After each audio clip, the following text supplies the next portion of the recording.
Good morning guys. তো সকাল সকাল আবার একটা ব্লগ নিয়ে চলে আসলাম।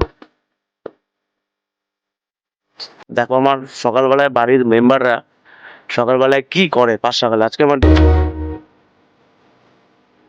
ডিউটি ছুটি আছে, ঠিক আছে। আমার বোন সকালবেলা প্রতিদিন উঠে ঠাকুরের থালা বাসন করে ধোয়া দিয়ে দেয়, আর আমার মা এই যে সকালবেলা প্রতিদিন, এটা হচ্ছে আমাদের ফ্যামিলির রুলস।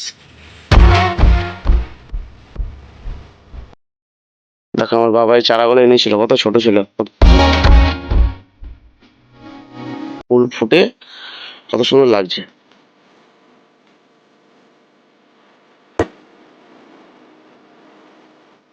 আর ওই দিকটা সবজি কিছু লাগিয়েছে, যেমন বাঁধাকপি, গাজর, ধনেপাতা,